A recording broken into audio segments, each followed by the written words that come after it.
नमस्ते, good morning, बहुत स्वागत है आपका। आप देख रहे हैं न्यूज़ वन इंडिया। मैं हूं आपके साथ ऋतु तिवारी पोखरियाल।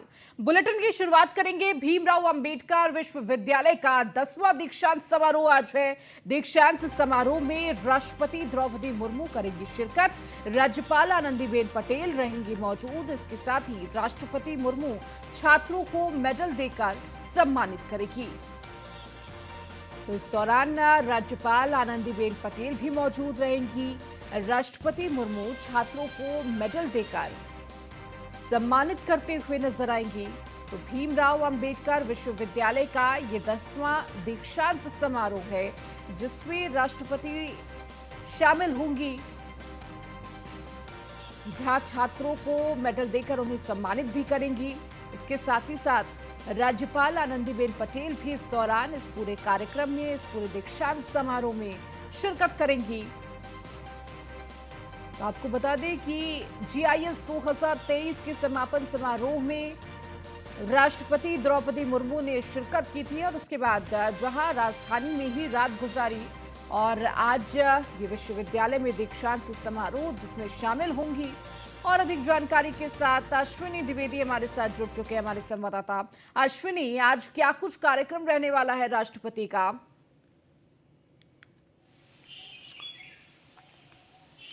बिल्कुल बात करें अगर तो देश की राष्ट्रपति द्रौपदी मुर्मू 2 दिवसीय उत्तर प्रदेश के दौरे पर थी, लखनऊ पहुंची थी। कल वो लखनऊ पहुंचे थे। कल GIS का जो समापन समारोह था उसमें उन्होंने शिरकत की। उसके बाद लखनऊ के लोक भवन जो है राजधानी का, वहां पर एक कार्यक्रम था, अभिनंदन कार्यक्रम, उसमें भी शिरकत की थी। उसके बाद रात के डिनर था जो उनके सम्मान में वहां पहुंची थी। इसके बाद लखनऊ में ही कल उन्होंने रात्रि विश्राम किया था।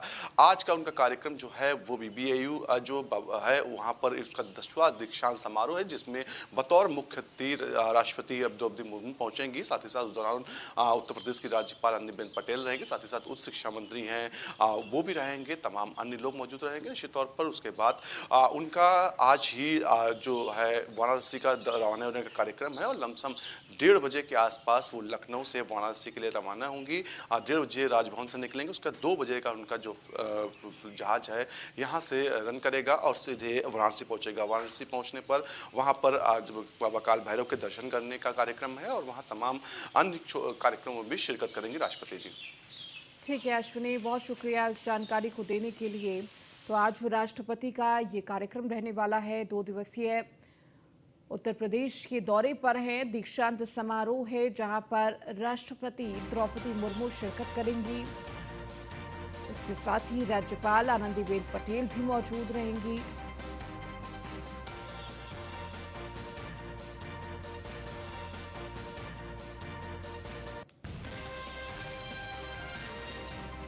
राष्ट्रपति द्रौपदी मुर्मू का काशी दौरा आज है। 1 दिवसीय दौरे पर वाराणसी पहुंचेंगी द्रौपदी मुर्मू।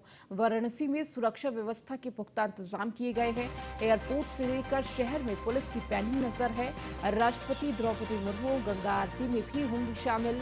राष्ट्रपति के दौरे को लेकर नौका संचालन पर प्रतिबंध। लगभग 3 घंटे काशी में रहेंगी महामहिम द्रौपदी मुर्मू। आज काशी दौरे पर राष्ट्रपति द्रौपदी मुर्मू रहने वाली है।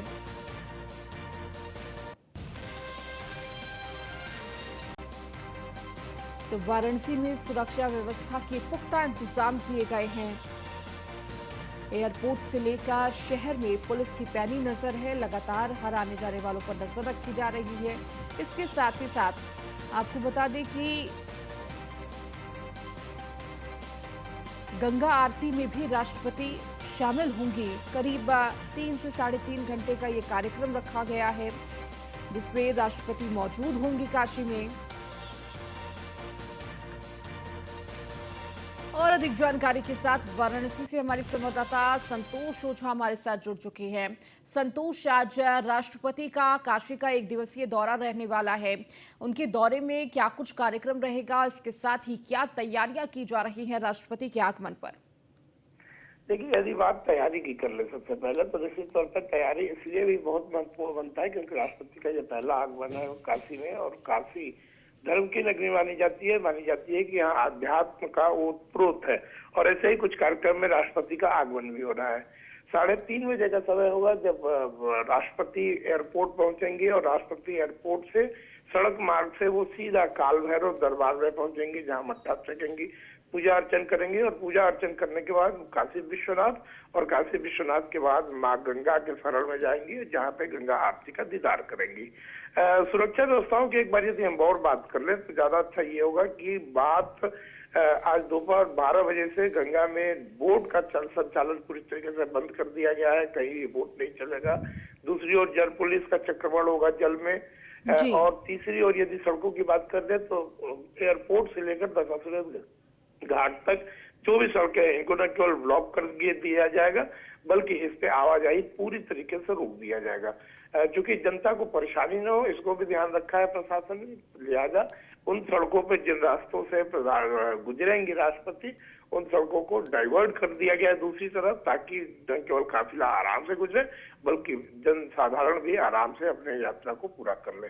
जी बिल्कुल संतोष, देखिए तमाम जो तैयारियां हैं वो अब पूरी हो चुकी है। इसके साथ ही तमाम जो कार्यक्रम रहने वाले वो भी तय हो चुके हैं। इसके साथ ही इसके साथ और कौन लोग मौजूद हो सकते हैं संतोष राष्ट्रपति के साथ इस दौरान? देखिए, राष्ट्रपति की अगवानी लखनऊ से ये आ रही है, फिर भी काशी में अगवानी इनका खुद सीएम और राज्यपाल ये दोनों लोग मौजूद रहेंगे, इनकी अगवानी करेंगे एयरपोर्ट में। अगवानी करने के बाद इनके साथ होने का चांस है। हालांकि प्रोटोकॉल के अनुसार सीएम की उपस्थिति नहीं दिखाई जा रही है, लेकिन अनुमान लगाया जा रहा है कि मुख्यमंत्री भी मौके पे होंगे। इसके अतिरिक्त पार्टी के नेता और गणमान्य लोग होंगे। जो सबसे खास बात इस यात्रा में देखी जाएगी वो ये कि निश्चित तौर पे धर्म की नगरी, जैसा हमने पहले बताया, काशी धर्म की नगरी है। धार्मिक यहाँ पे गतिविधियों का संचालन होता है और राष्ट्रपति भी इन्हीं कार्यक्रमों में न केवल शिरकत करेंगे बल्कि उसे रूबरू भी होंगी। बाबा विश्वनाथ हो या फिर काल भैरव या फिर गंगा आरती, तीनों चीज का अपना एक अलग अलग महत्व है और इन तीनों चीजों को देखने के लिए काफी सब कोई आता है। और यही वजह है कि राष्ट्रपति के जिन कार्यक्रमों का चयन किया गया है, इन 3 कार्यक्रमों को शुमार किया गया है। जी ठीक है, बहुत शुक्रिया संतोष इस जानकारी को देने के लिए। चलिए खबरों में आगे बढ़ेंगे। केंद्रीय रेल मंत्री अश्विनी वैष्णव का लखनऊ दौरा आज है। सुबह करीब 10 बजे होटल सेंट्रम में रेल मंत्री करेंगे प्रेस कॉन्फ्रेंस। तो आज केंद्रीय रेल मंत्री अश्विनी वैष्णव का दौरा आज लखनऊ रहने वाला है, जहां सुबह 10 बजे के करीब होटल सेंट्रम में रेल मंत्री प्रेस कॉन्फ्रेंस करते हुए नजर आएंगे। तो बड़ी खबर आपको इस वक्त दे रहे हैं, केंद्रीय रेल मंत्री अश्विनी वैष्णव का लखनऊ दौरा। सुबह 10 बजे होटल सेंट्रम में रेल मंत्री का प्रेस कॉन्फ्रेंस।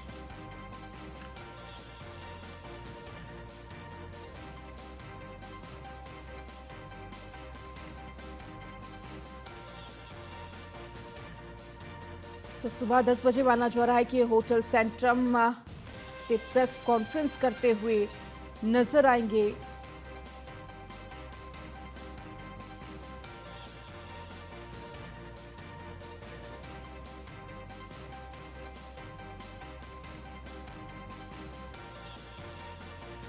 तो केंद्रीय रेल मंत्री अश्विनी वैष्णव का दौरा आज है और इस दौरान प्रेस वार्ता करते हुए अश्विनी वैष्णव नजर आने वाले हैं।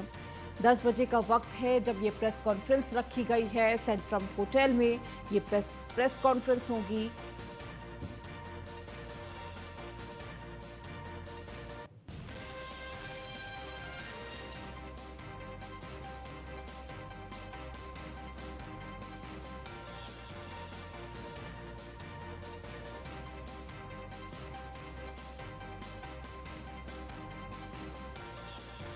केंद्रीय रेल मंत्री अश्विनी वैष्णव लखनऊ दौरे पर आज है और इस दौरान 10 बजे सेंट्रम में रेल मंत्री प्रेस वार्ता करेंगे।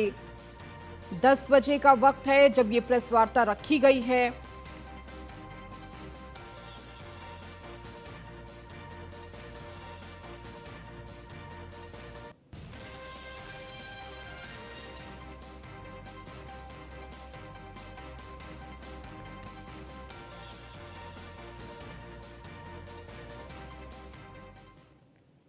आज से शुरू होगा G20 सम्मेलन। G20 समिट के लिए लखनऊ सज संवर कर तैयार है। सुबह 9 बजे होगा G20 समिट का उद्घाटन कार्यक्रम में सीएम योगी होंगे शामिल। इसके साथ ही केंद्रीय मंत्री भी उद्घाटन कार्यक्रम में होंगे शामिल।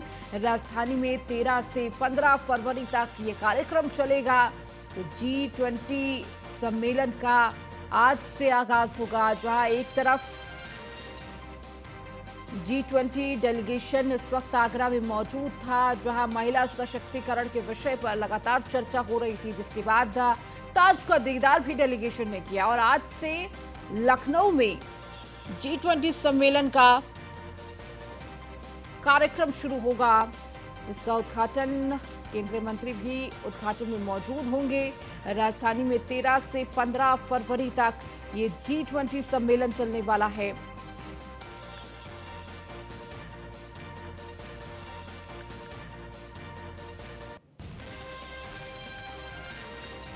उद्घाटन कार्यक्रम में सीएम योगी होंगे शामिल। G20 की तैयारियां लगभग पूरी हो चुकी है। लगातार कई महीनों की ये तैयारियां। G20 का जो एक वर्किंग ग्रुप होता है, डिजिटल इकोनॉमी वर्किंग ग्रुप, उसकी कॉन्फ्रेंस कल लखनऊ में यहाँ होने जा रही है। 3 दिवसीय कॉन्फ्रेंस है, जिसमें 20 देशों के लोग आएंगे जो G20 के मेंबर्स हैं। उसके अलावा 9 इनवाइटेड देश होते हैं, उनके लोग भी, प्रतिनिधि भी इसमें आएंगे। इसके अलावा जो मल्टी बायलैटरल एजेंसीज हैं, उनके प्रतिनिधि भी आएंगे। काफ़ी लोग आ चुके हैं। 3 दिन का जो हमारा एजेंडा जो है वो ये है कि G20 देशों में हिंदुस्तान की, भारत की जो अध्यक्षता है, इसमें एक डिजिटल इकोनॉमी पे हमारे 3 जो प्रधान मुख्य बिंदु हैं जिनके ऊपर डिस्कशन होगा और जिन पे सहमति बनाने के लिए आपस में बातचीत होगी। वो 3 मुख्य बिंदु हैं। हमारे जो डिजिटल पब्लिक इंफ्रास्ट्रक्चर जिसको हम बोलते हैं, डिजिटल पब्लिक इंफ्रास्ट्रक्चर पे सहमति बने। G20 का जो एक वर्किंग ग्रुप होता है, डिजिटल इकोनॉमी वर्किंग ग्रुप, उसकी कॉन्फ्रेंस कल लखनऊ में यहाँ होने जा रही है। 3 दिवसीय कॉन्फ्रेंस है, जिसमें 20 देशों के लोग। तो आज से शुरू होगा G20 सम्मेलन। हमारे संवाददाता अश्विनी द्विवेदी हमारे साथ जुड़ चुके हैं। अश्विनी, आज से G20 सम्मेलन समिट का ये उद्घाटन होने जा रहा है, क्या तैयारियां? तो G20 को लेकर के भी तैयारियां पूरी हो चुकी हैं, क्योंकि उत्तर प्रदेश की राजधानी में 2 बड़े आयोजन होने से पहला ग्लोबल इन्वेस्टर समिट था, जो 10 तारीख से लेकर के 12 तारीख तक था, और आज से 13 से 15 तारीख तक जो G20 की बैठक होनी है। हालांकि ये बैठक उत्तर प्रदेश में 4 जगहों पर होनी है, जिसमें से लखनऊ शामिल है, वाराणसी शामिल है, आगरा शामिल है और ग्रेटर नोएडा शामिल है। क्योंकि राजधानी लखनऊ उत्तर प्रदेश की है, तो ऐसे में उत्तर प्रदेश की राजधानी होने के नाते यहाँ की जिम्मेदारी पर ज्यादा बढ़ती है। व्यवस्थाओं का बेहतर होना ज्यादा जरूरी है। इसको लेकर के बाकायदा अधिकारियों की फौज लगाई थी और अधिकारी की जो फौज थी वो लगातार मॉनिटरिंग कर रही थी। दिन में कम से कम 10 बार मीटिंगें होती थी, क्योंकि विदेशी मेहमान आएंगे। G20 20 देशों के जो मेहमान डेलीगेट होंगे वो लखनऊ में होंगे। तो ऐसे में व्यवस्थाओं में जो चीजें होनी चाहिए थी, उनमें कहीं ना कहीं कोई कमी कोट कटन ना रहे, इसको लेकर के तैयारियां पूरी करनी थी। आज एक निजी होटल में आज शुभारंभ होगा इसकी बैठक का, जिसमें तमाम जो विदेश के लोग हैं, 20 देशों के लोग हैं, वो मौजूद रहेंगे। हालांकि अगर बात करें तो पिछले साल ये बैठक इंडोनेशिया में हुई थी, और हर साल इसका जो अध्यक्ष होता है, इस बार भारत इसकी अध्यक्षता कर रहा है। तो ऐसे में भारत में तमाम जगहों पर इसकी बैठकें होंगी, और अगली साल ये बैठक जो है ये ब्राजील में होगी। अगर बात करें तो G20 जो 20 देशों का जो अर्थव्यवस्था है, 20 बड़ी अर्थव्यवस्था देश की, उनका एक समूह है, और जो कहीं ना कहीं पूरे विश्व को चलाने का काम करती, पूरे विश्व की अर्थव्यवस्था को चलाने का काम करता है। तो आज उत्तर प्रदेश की धरती पर भी बड़े अर्थशास्त्री होंगे। तो ऐसे कहीं ना कहीं विश्व का भविष्य क्या होगा, विश्व में क्या कुछ नया हो सकता है, इन तमाम बिंदुओं पर चर्चा होगी। इसके साथ ही साथ अश्विनी, चूंकि तमाम बड़े चेहरे इस दौरान मौजूद होंगे, बताया जा रहा है केंद्रीय मंत्री भी शामिल होंगे, कौन कौन से वो बड़े चेहरे हो सकते हैं इस दौरान उद्घाटन समारोह में? बिल्कुल बात करें तो मुख्यमंत्री योगी आदित्यनाथ खुद इस कार्यक्रम में मौजूद रहेंगे, और उद्घाटन सत्र होगा, शुभारंभ होगा, और मुख्यमंत्री के हाथों ही इसका शुभारंभ होगा निश्चित तौर पर, क्योंकि उत्तर प्रदेश के मुखिया हैं वो, और उत्तर प्रदेश का प्रतिनिधित्व करते हैं वो। तो ऐसे में उन्हीं के हाथों से कार्यक्रम का शुभारंभ किया जाएगा। और अगले जो कार्यक्रम होंगे, चाहे बनारस कार्यक्रम हो या फिर नोएडा कार्यक्रम हो या ग्रेटर नोएडा का, सभी जगह पर मुख्यमंत्री मौजूद रहने की उम्मीद है। ठीक है, बहुत शुक्रिया अश्विनी इस जानकारी को देने के लिए। तो देखिए, G20 सम्मेलन का आज से उद्घाटन समारोह और G20 समिट के लिए लखनऊ सज के तैयार हो चुकी है। सुबह 9 बजे होगा G20 समिट का उद्घाटन। तो कार्यक्रम में सीएम योगी आदित्यनाथ मौजूद होंगे, केंद्रीय मंत्री भी इस दौरान उद्घाटन में मौजूद होंगे। राजधानी में 13 से 15 फरवरी तक ये G20 समिट चलने जा रहा है।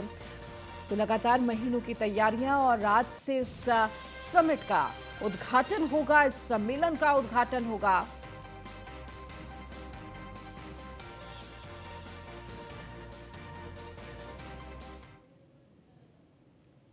लखनऊ में 3 दिन से चल रहे GIS 2023 का समापन हो गया है।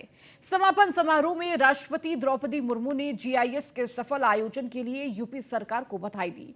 वहीं यूपी के लिए यह आयोजन बेहद अहम रहा, जब विदेशी और घरेलू निवेशकों ने बेहद बढ़ चढ़कर इसमें न सिर्फ शिरकत की, बल्कि यूपी की झोली में 32 लाख करोड़ से भी ज्यादा के निवेश से भर गई। जाहिर है, इससे आने वाला कल निश्चित तौर पर रोजगार की बड़ी संभावनाओं को लेकर आएगा। आपको एक रिपोर्ट दिखाते हैं।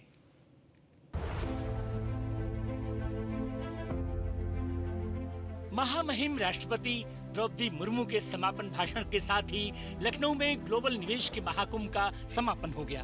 3 दिन चले इस ग्लोबल इन्वेस्टर्स मीट का उद्घाटन शुक्रवार को पीएम मोदी ने किया था। वहीं रविवार को महामहिम राष्ट्रपति ने कार्यक्रम का समापन करते हुए अपने संबोधन में यूपी के विकास पर अग्रसर होने पर खुशी जाहिर की। देश के विकास के अमृत काल में उत्तर प्रदेश का योगदान अत्यंत महत्वपूर्ण होगा। बेटियों और स्वजनों, उत्तर प्रदेश की धरती अन्नपूर्णा है। यहाँ के किसान भाई बहन हमारे अन्नदाता है। गेहूँ सहित खाद्यान्नों के कुल उत्पादन में उत्तर प्रदेश भारत में पहले स्थान पर है। इस इन्वेस्टर समिट के ग्लोबल ट्रेड शो में वुमेन एंटरप्रेन्योर्स और महिला शिल्पकारों को विशेष स्थान दिया गया है। राज्यपाल श्रीमती आनंदीबेन पटेल जी, मुख्यमंत्री योगी आदित्यनाथ जी की तथा राज्य सरकार की पूरी टीम को मैं मुक्त कंठ से सराहना करती हूँ। जाहिर है, यूपी में लक्ष्य से 3 गुने निवेश से रोजगार की नई संभावनाएं खुलेंगी और विकास की नई धारा बहेगी। 6 साल पहले का बीमारू राज्य उत्तर प्रदेश आखिर कैसे बन गया नए भारत का ग्रोथ इंजन।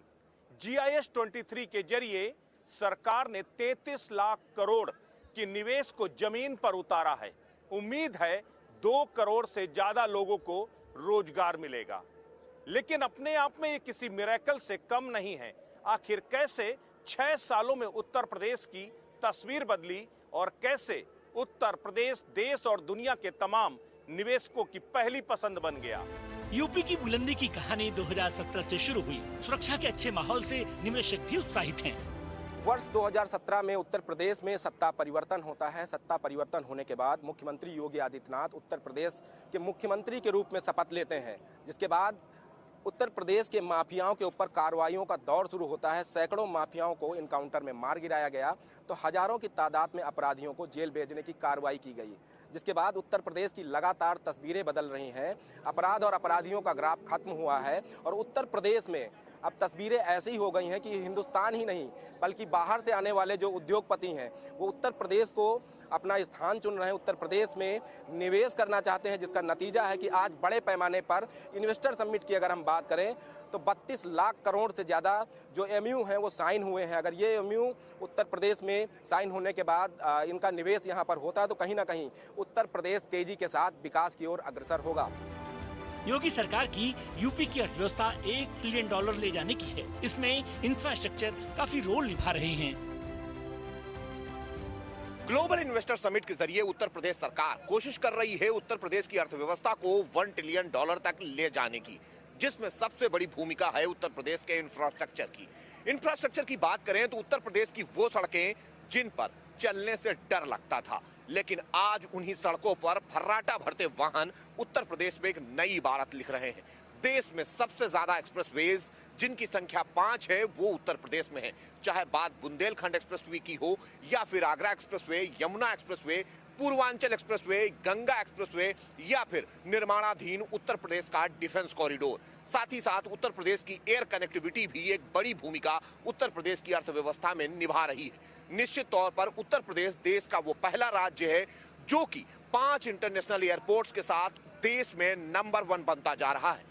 वहीं अगर हम बात करें उत्तर प्रदेश के कुल एयरपोर्ट्स की तो 2 दर्जन से ज्यादा एयरपोर्ट्स उत्तर प्रदेश में होंगे, जिसमें 5 इंटरनेशनल एयरपोर्ट भी हैं।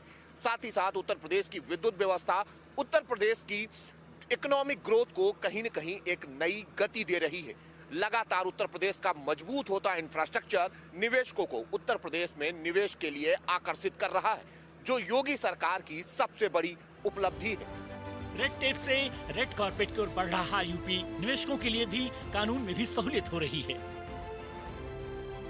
उत्तर प्रदेश में ईज ऑफ डूइंग की बात करेंगे तो रेड टेप से रेड कारपेट तक का सफर तय किया है 2017 के बाद मुख्यमंत्री योगी आदित्यनाथ की सरकार ने, जहां 350 कानून थे जिनको खत्म करके सिंगल विंडो सिस्टम को लागू किया है।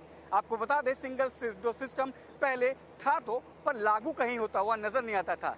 यही वजह है कि 2023 का ये GIS इतना खास है कि जहां सिंगल विंडो सिस्टम लागू करने के बाद विदेशी हो चाहे देशी हो, निवेशक को सीधे आने का, साफ तौर से आने का और सुगम रास्ता प्रोवाइड किया है उत्तर प्रदेश की योगी सरकार ने। योगी सरकार ट्रांसपेरेंसी पर भी ज्यादा ध्यान दे रही है, तो जाहिर है आने वाला युग यूपी का ही है, मतलब यूपी का टाइम आ गया। निवेशकों को आकर्षित करने के लिए जरूरी है ट्रांसपेरेंट सिस्टम और त्वरित निर्णय लेने की क्षमता। मुख्यमंत्री योगी आदित्यनाथ ने सरकार बनने के बाद लगातार न सिर्फ कड़े फैसले लिए बल्कि जरूरत पड़ने पर उन तमाम फैसलों को अमल में लाया जिससे यहां निवेश की तस्वीर बदली जा सके। सिस्टम को ट्रांसपेरेंट बनाया और जिस तरीके से टेक्नोलॉजी को अपनी मंशा के साथ एग्जीक्यूट किया उसने उत्तर प्रदेश में निवेश की तस्वीर बदली है। लेकिन सबसे बड़ी चुनौती है कि भले ही 32 लाख करोड़ से ऊपर के MOU साइन हो चुके हों, लेकिन उसे जमीन में उतारना उससे बड़ी चुनौती है। लेकिन कहते हैं अगर मंशा स्पष्ट हो और इरादे साफ हों तो नतीजे बेहतर ही आते हैं। कम से कम उत्तर प्रदेश यही उम्मीद करेगा कि उत्तर प्रदेश में न सिर्फ निवेश का माहौल बेहतर हो बल्कि निवेश भी जमीन पर उतरे। वीडियो जर्नलिस्ट अमित साहनी के साथ ब्रजेश श्रीवास्तव, न्यूज़ 1 इंडिया, लखनऊ। चलिए इस बुलेटिन में फिलहाल इतना ही। बने रहिए न्यूज़ 1 इंडिया के साथ।